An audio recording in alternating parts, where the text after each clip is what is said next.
Virtual Math with Mr. Ferrara.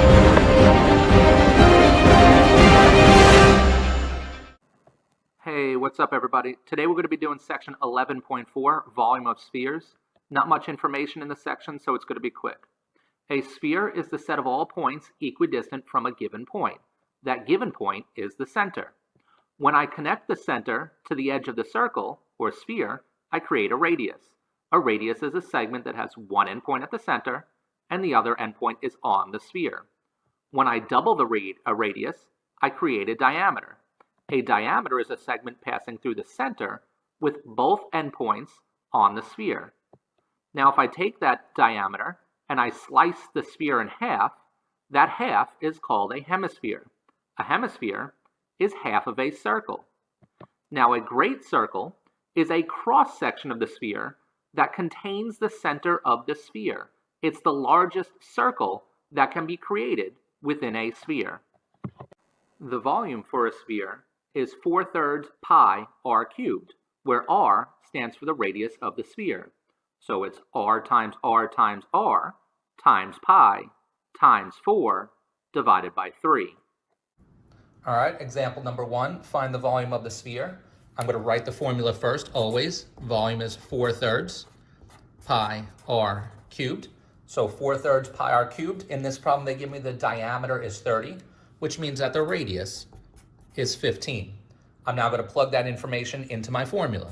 Volume equals 4/3 pi, and the radius is 15 cubed. 15 cubed is 15 times 15 times 15, which gives me 4/3 pi 33/75. I'm going to leave in terms of pi first, just for example. 33/75 times 4, then divide by 3.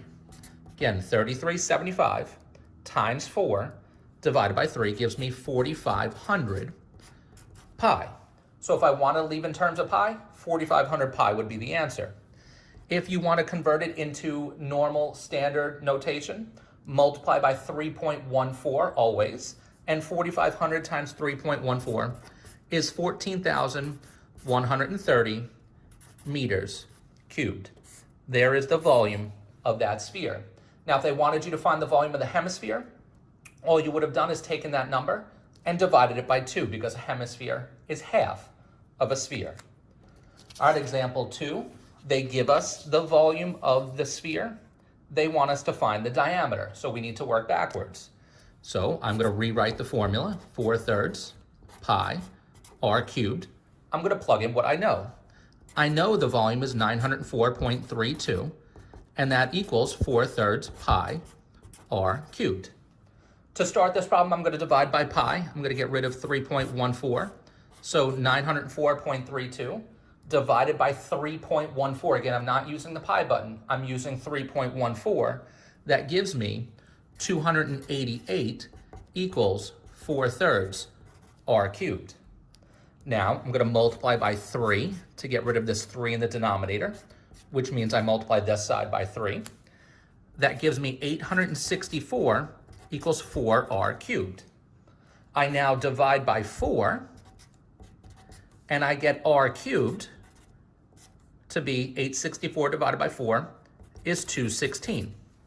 So I need to find the cube root of 216 in order to find what r is. Well, the cube root of 216 means that r equals 6.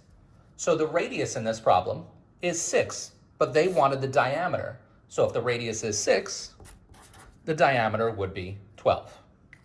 If you have any questions on today's assignment, please feel free to Schoology message me, email me, call the Google helpline, or ask your questions during our next live conference. Till next time, bye.